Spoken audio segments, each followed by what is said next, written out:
episode 79 for Gaming Dad 101, the show where gamers became dads and are now looking for cheat codes.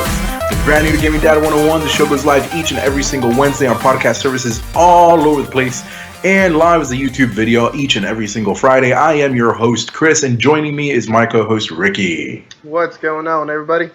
All right, so Ricky, one more week, we're back. How you doing, man? Excited. Oh, yeah? I'm excited. I am about to go on vacation once more.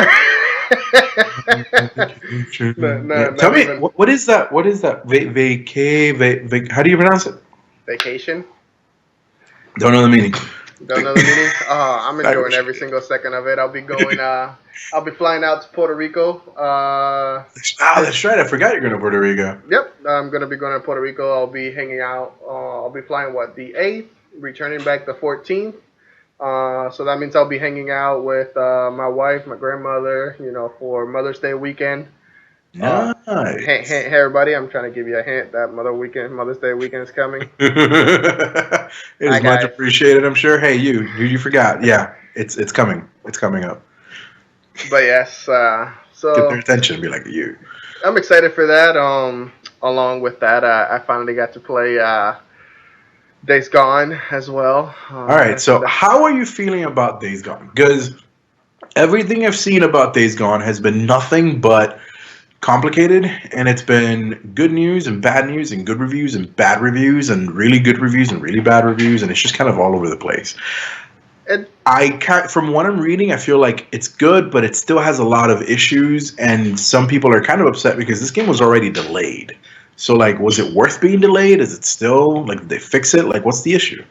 Honestly, I wasn't keeping up with it. For the most part, I was media blackout, so I didn't even realize that I was delayed. I was just waiting for my phone to just give me the alert of, hey, the game is about to come out. Exactly, just like what we normally do, at least the article the little article that I read about the upcoming games. That's why I was like, oh, okay, it's finally coming out, cool. But besides that, I was actually pretty much media blackout. All I knew was the motorcycle customizations, and you get to ride a motorcycle, and you're a biker. That's really, and there's zombies, which they're not called zombies on the game. They're called freakers.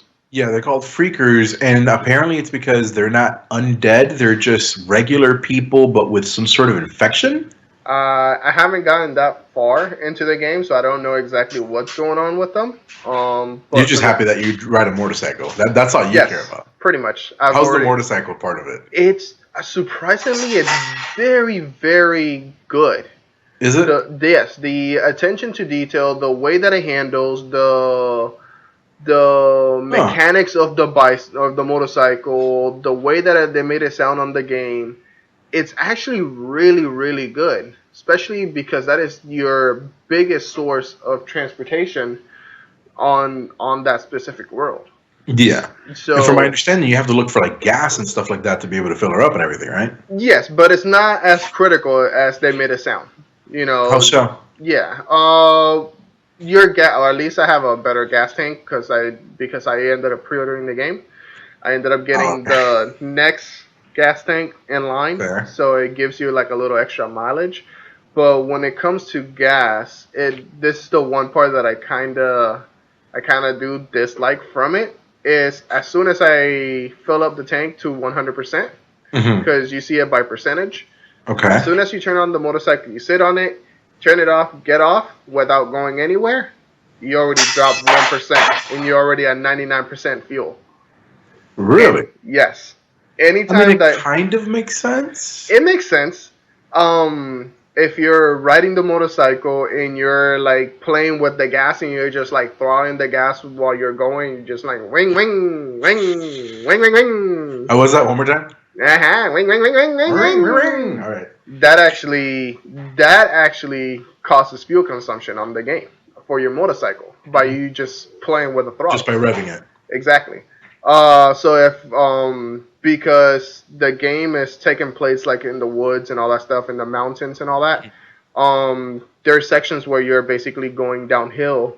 So instead of revving your motorcycle, instead of revving your motorcycle, you can just go down the hill with the gravity, and that is a way that you can actually conserve some gas and all that stuff. All right. You add different gas tanks. You can add different tires for more durability. You can make your motorcycle a little bit stronger. That is the only other thing that I also dislike. Any little thing that you hit, like if you hit one of those freakers, the damage on the bicycle, actual damage occurs to the bicycle, and you actually, or not bicycle, to the motorcycle, and you actually gotta, yes, it actually breaks down. You actually have to stop, fix it. But the durability on it is a little off, where it basically is very simple to break down your motorcycle. Because again, you're going up mountains, going down the mountains, hills, and all that stuff. There's section where there's like one of those in and out potholes and whatnot.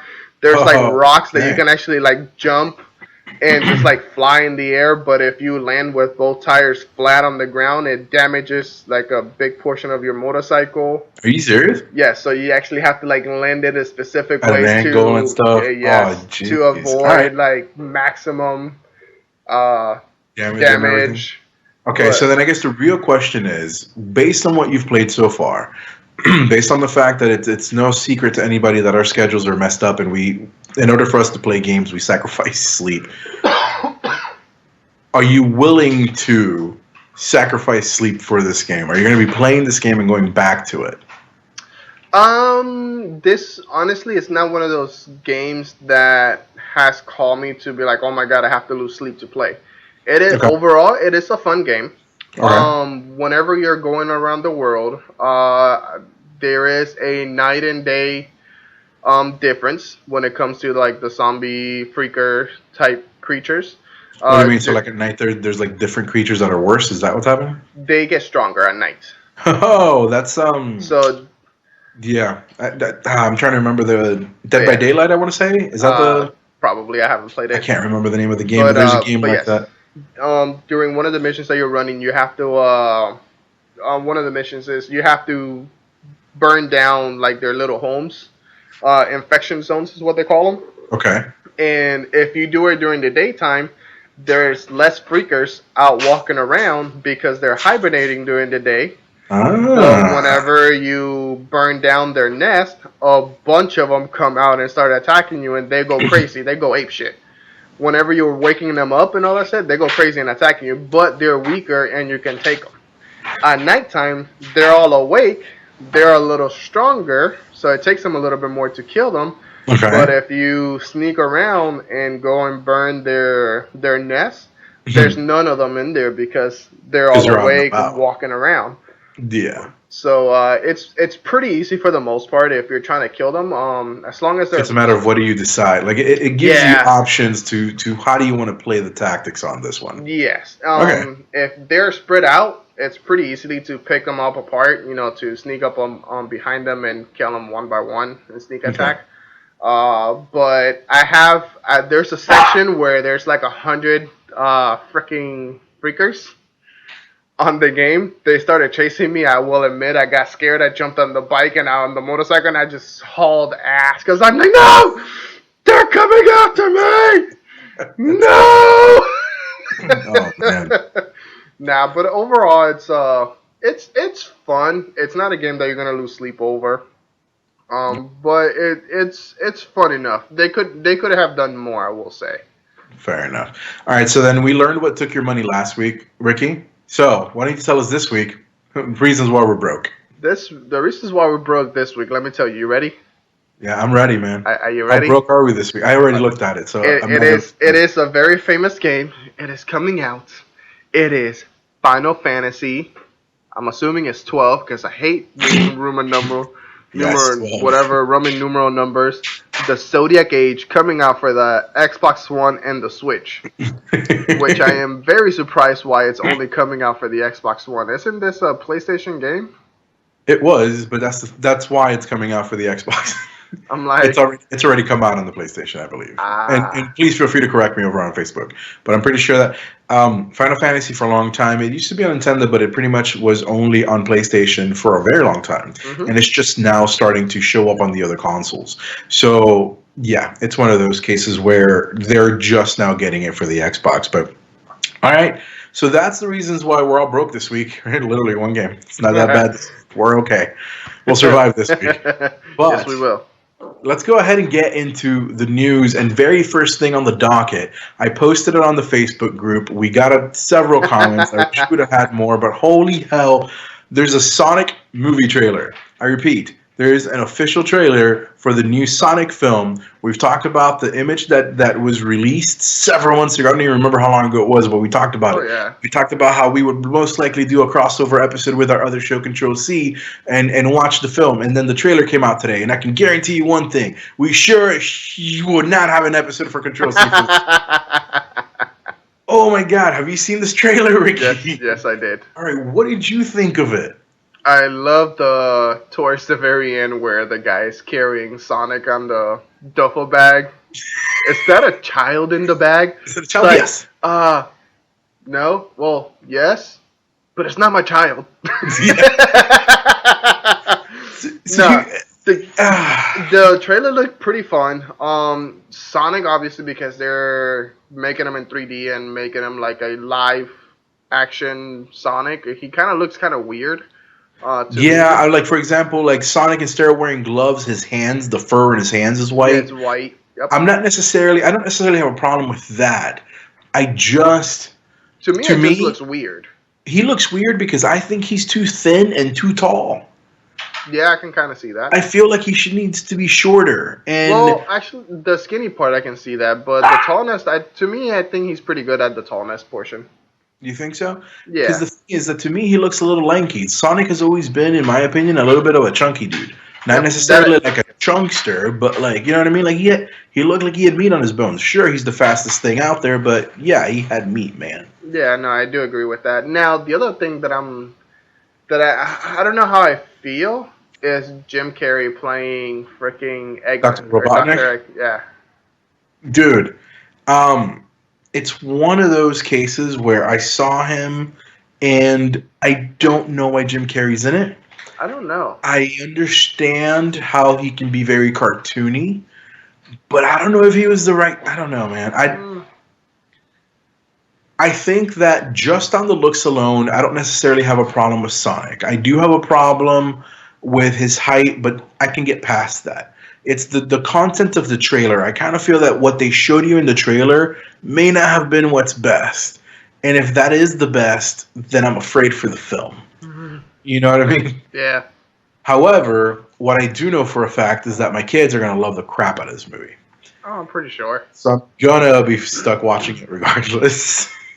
It's going to be one of those things that a lot of people are going to... She always ends up watching the movies with the boys way more than I do. One thing that I can kind of foresee this probably happening is that they're going to try to compare it a lot with Detective Pikachu. Oh, of course they can compare it with Detective Pikachu.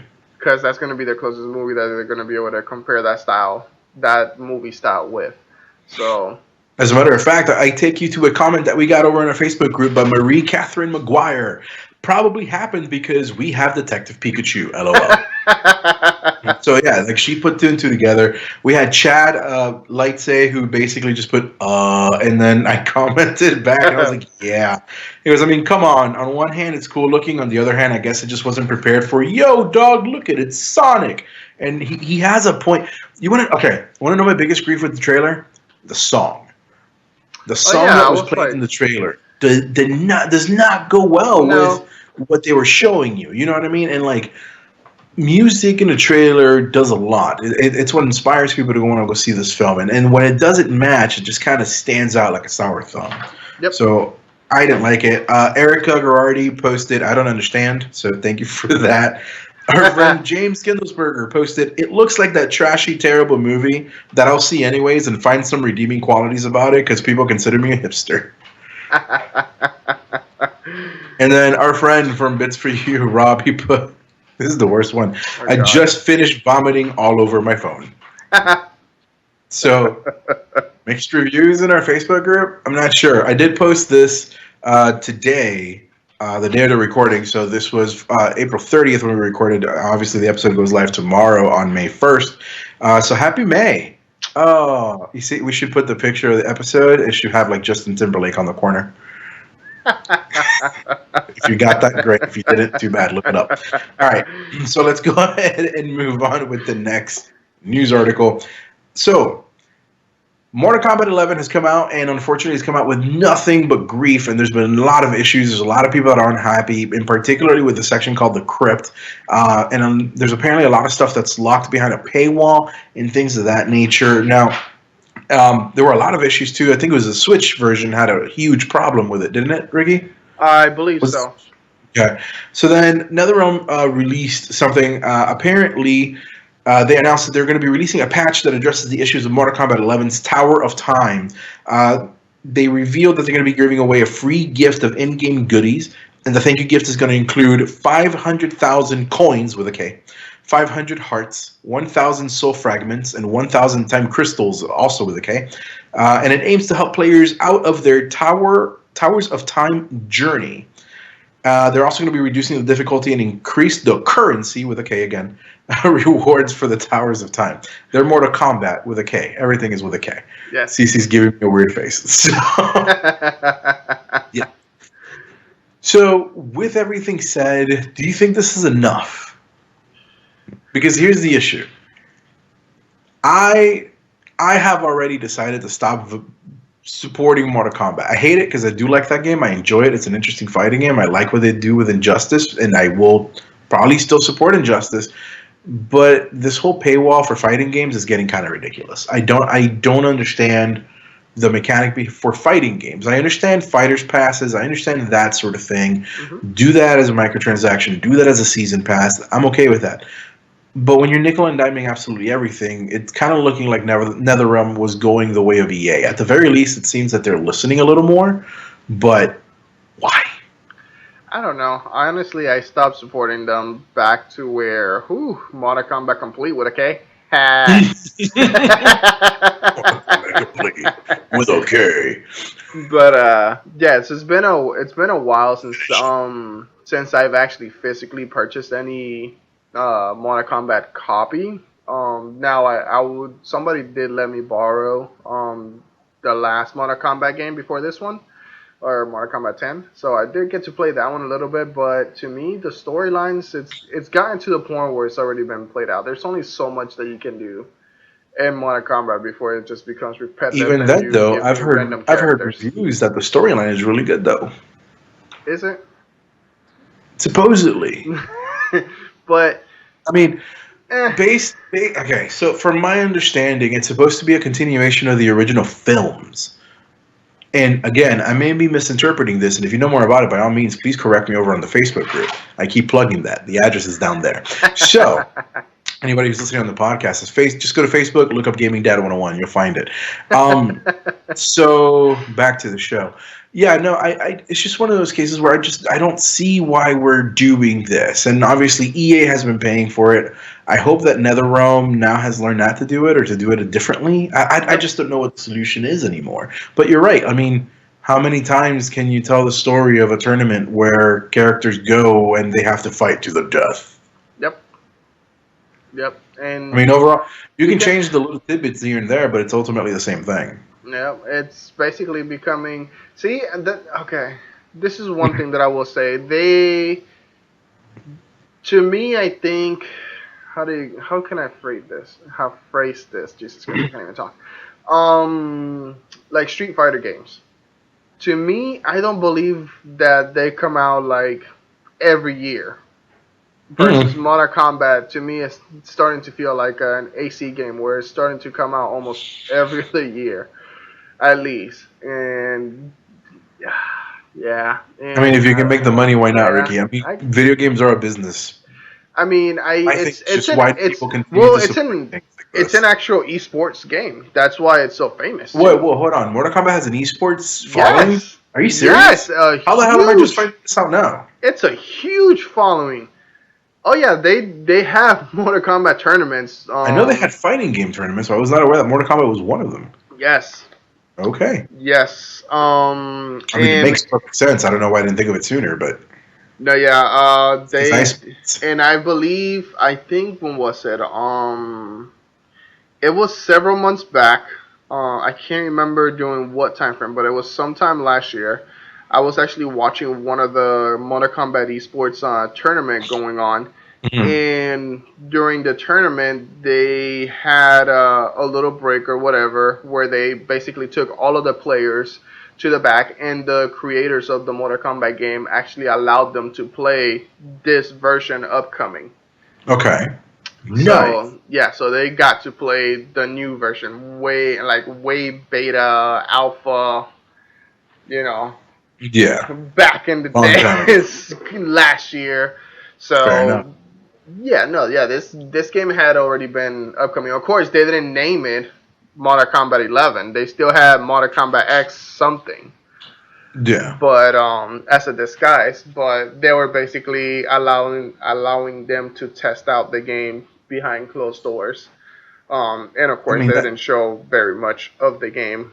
You do gotta give them credit though, because balancing fighting games has got to be a Herculean task, man. To make sure that everything is leveled out and that nobody's really overpowered and stuff. That's got to be a pain.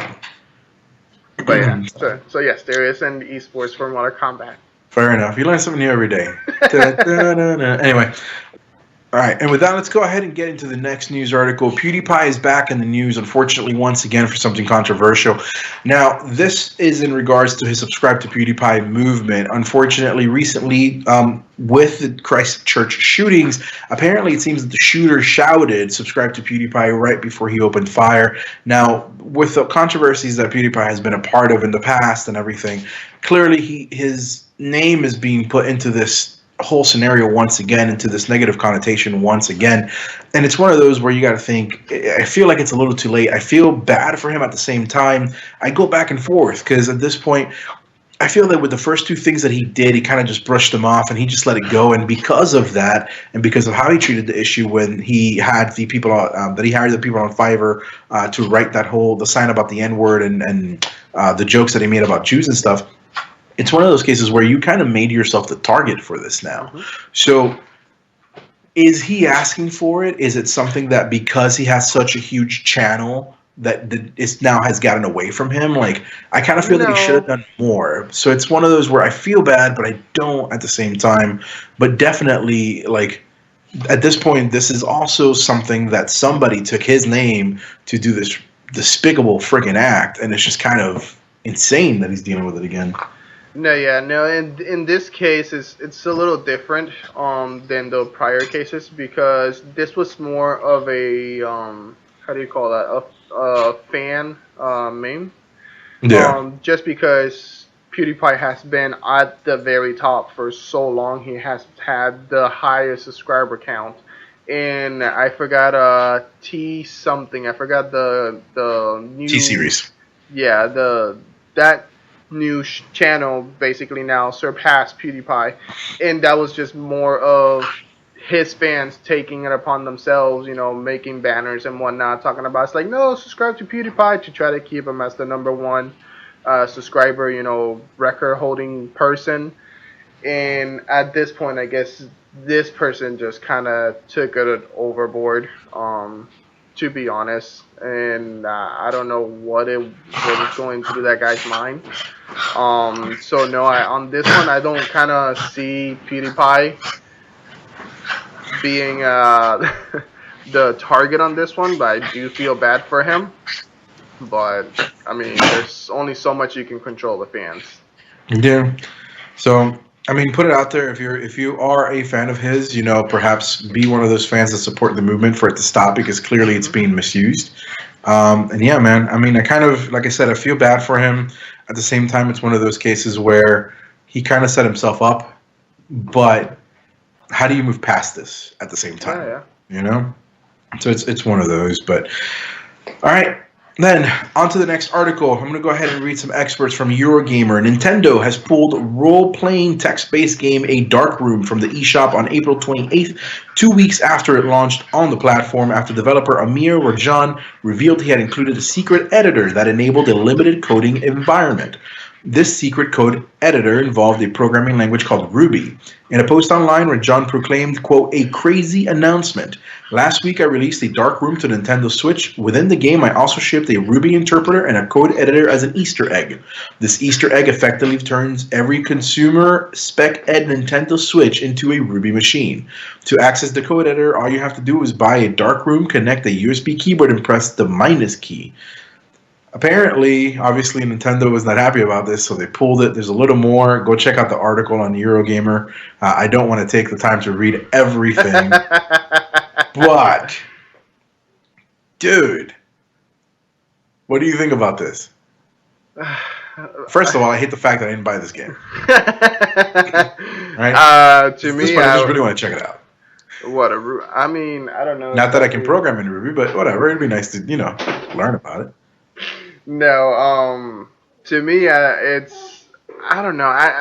To me, I thought people would actually learn from what happened when people were jailbreaking systems. Hi, you look very beautiful. My youngest one came to me to show me her hair that she dried or washed. Her mama washed, I'm assuming. And she wants my 100% attention for that. So, welcome to Gaming Dad. You're good. Yeah, she's like, hi.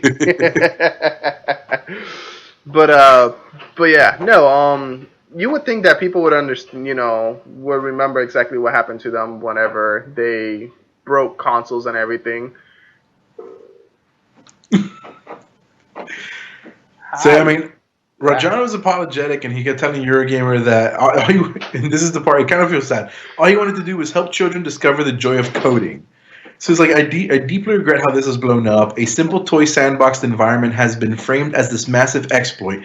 And of course, it's the community that exploits these things that push it to that level. I'm partly to blame with my sensationalized media post. So he knows he did wrong, but at the same time, is it really him? I mean, no, but I think it's awesome. I don't understand why Nintendo didn't allow him to keep it, but... Well, you're talking about if somebody...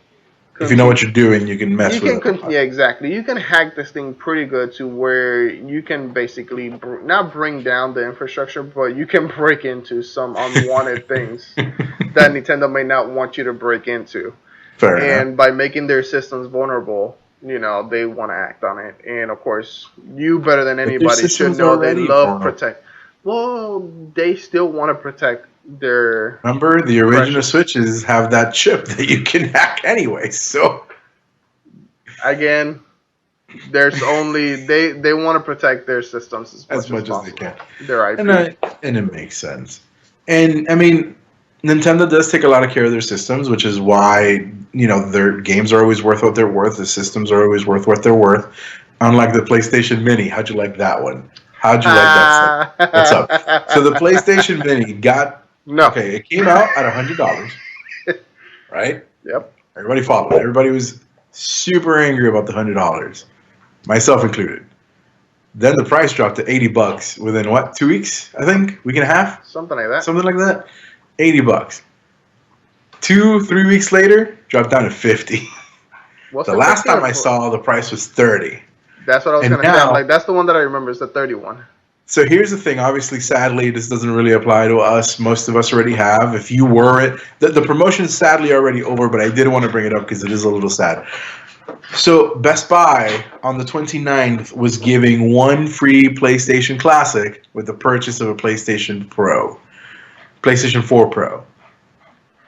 At this point, they're just trying to get rid of inventory. Like that's what they're doing, right? They're just getting rid of inventory. They're making room in their back shelves for other stuff, aren't they? PlayStation 5.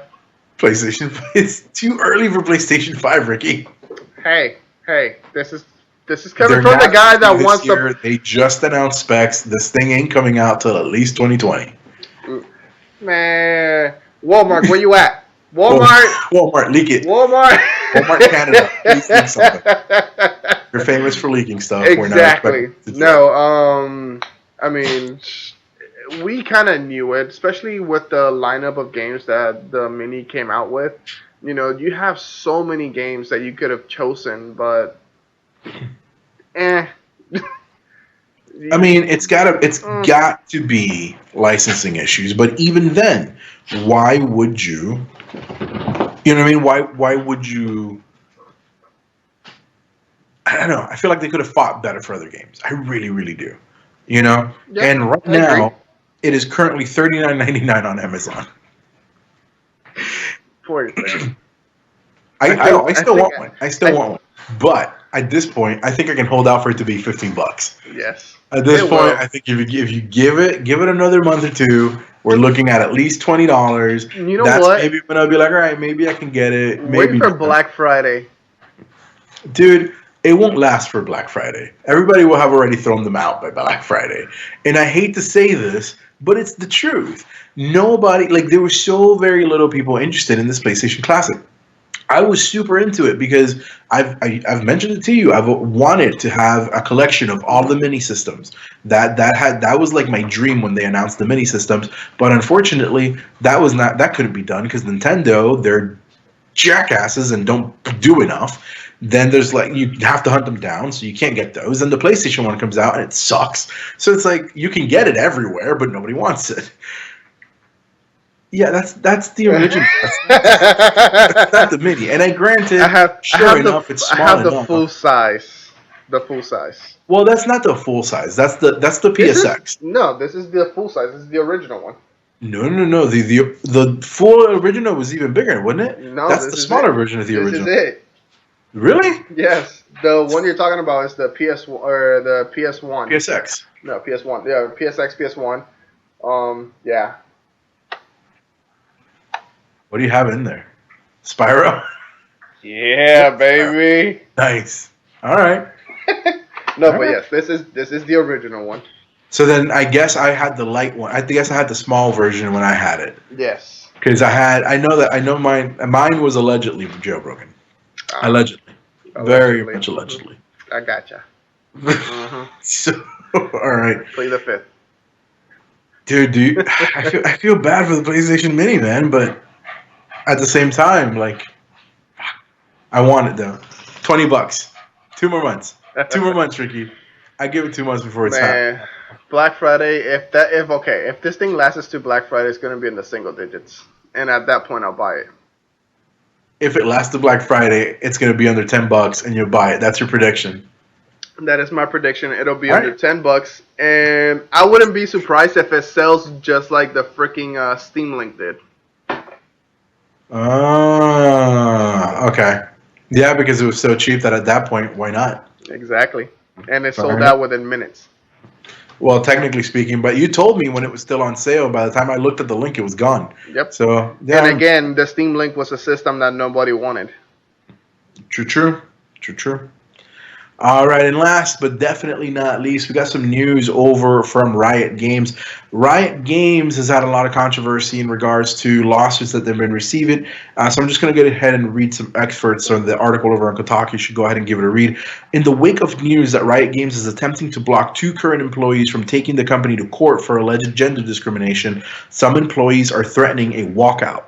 So last Thursday, Riot Games filed a motion to force 2 women whose suits involved the California Equal Pay Act into private arbitration. So, of course, because of this, they went ahead and they're planning a walkout for Monday, May 6th. Of course, because with arbitration, for those of you who don't know, you're not allowed to go to court, and everything is settled in private. And, of course, when that sort of thing happens, the arbitrators are obviously going to be more inclined to take the side of the employer as opposed to the side of the employee, which is why a lot of employee handbooks have these sorts of clauses in them, more to protect the company than the employee. So it's interesting how lately that has been challenged a lot in court, and we're seeing it now where it's becoming a bit of a problem once again. What do you think, man? I hate it because, you know, the kind of comments, not the comments, but what they're being said, it is not fair for anybody to work in an uncomfortable work environment. Yep. You know, you should do your best to try to make the work environment safe and as pleasurable as possible. And unfortunately, if it has to be taken to this level to finally get some attention to it, then yes, I do agree with it, you know, because again, I would hate, you know, to work in an environment where I'm feeling, you know, how do you call that? Discriminated against with, and just being put down or sexist or whatever the case might be, racial profiling, whatever it is, I wouldn't want to work in a place like that. So yeah, I mean, at this point I do agree with it. If the company itself is not doing anything, it's a shame that they want to do it behind closed doors, because obviously, yes, they don't want to tarnish their reputation or anything. And they don't want it to be leaked, and they want to come out on top. They don't want to lose or anything. But and you're right. I mean, it's one of those cases where we can't necessarily speak on behalf of Riot because we don't know. They may do a private arbitration that is in fact fair, but that's not guaranteed. And unfortunately, the track record with most companies is that that's not the case. But it is going to be interesting, and what I do find the most fascinating is the sort of conversations that are now being had in regards to all the video games and the crunch that's happening and how much people are working and the fact that, people need to be paid fairly and all of this. I feel that we're going to see something. I feel that there's going to be a paradigm shift in the industry in the next coming years, particularly for the next generation, that is going to affect how the pricing of games is done in a way that will allow for better job quality as well. Because, I mean, we've said it before, and I mean, I hate to say this, and I know that everybody hates it when I say it, but video games are cheap. Realistically, we should be paying more for them based on the fact of what we're receiving and based on the quality, but they're still haven't changed. And, of course, people need to be compensated for that. Cost of living goes up, all of that stuff. So maybe that's what we see come out of things like this. Like, maybe that's what, when the companies are going to be pushed and held more accountable to create better working environments for their teams, they have to have funds to be able to do that as well. Yep. So it's one of those where everything is kind of interconnected, and that's what I'm interested in seeing is how is everything going to affect. So we'll of course hear more about this on May 6th and find out more information. So we'll talk about this then. So yeah, we'll revisit this particular conversation either next week or the week after when there's more information on it. So anything else you'd like to say, Ricky, on that? No, pretty much I kind of said my piece on that one. All right. Now, before we go ahead and end the show, each and every single week we have what's known as a parenting cheat code of the week. This week, we don't have one because we actually have a discussion. Ricky wanted to talk about something. He was trying to turn it into a cheat code. I said, no, that's more of a discussion. Let's just go ahead and turn it into a talk. So, Ricky, what was it that you wanted to discuss? What did you want to talk about? My discussion for this episode is it okay for dads? Yes, move on. Is it okay for dads to speak to future upcoming mothers on what the expectations are for labor? All right, so question. Is it okay for dads to talk to upcoming mothers about the what's happening in labor? Is that what it is? Yes. All right. I need to know two things. Who are they talking to? Like, is this a spouse that's expecting a baby? Or is this like, oh, so-and-so at work just told me she's pregnant, and I decided to give her advice? No, it is. Is the advice solicited? Is it unsolicited? Is it an open conversation? There's a lot. It was an open conversation. Basically, the person was talking about, oh, I'm so ready, to give labor, and I have all of my stuff ready. It's a little crazy, and then, of course, me being from the show, and me being a dad, and me having 2 kids, and me having gone through it already 2 times and everything, I'm like, okay, do you have your personal bag ready, for the hospital? And the person basically told me, no, that's something that I forgot.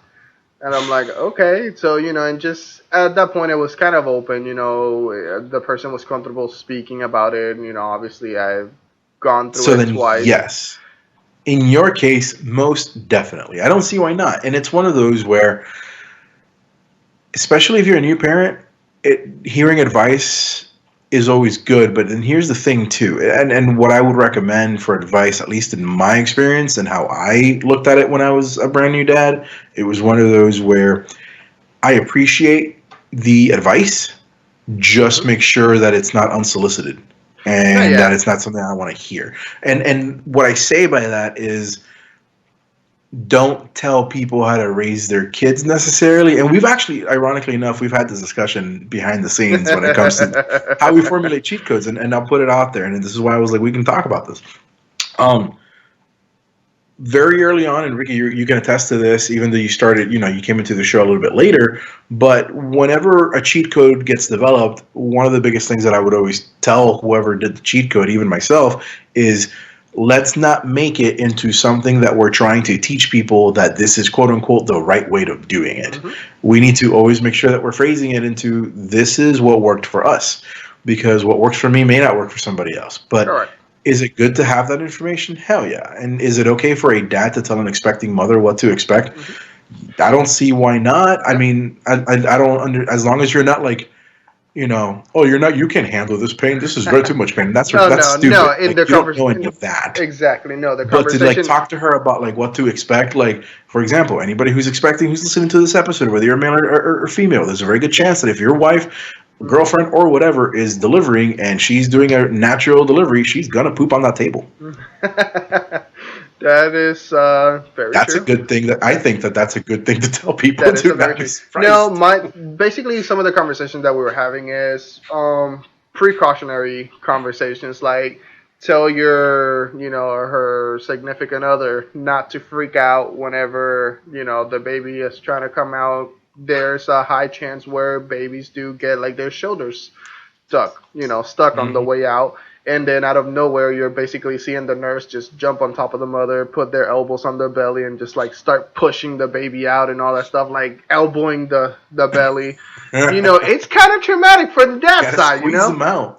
So it was technically along those lines. Not this is what you have to do. No, it was more of this is what happened to my wife. This is how the doctors kind of dealt with it and everything. This is how the hospital dealt with it, especially since the person is going to the same hospital that my daughters were born. Nice. So I kind of was giving her a peace of mind, of ease of mind. And you see, and in your case, you're just sharing your experience. You're not basically telling her, "Hey, this is how you do it."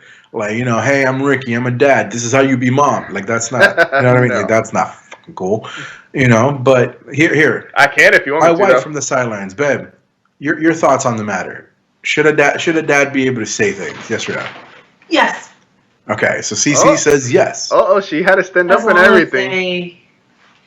This is something that my wife did, and it helped. Yeah, see? Yep. Same thing. So it's one of those, are you offering advice based on previous experience that you've gone through that can be valuable to someone?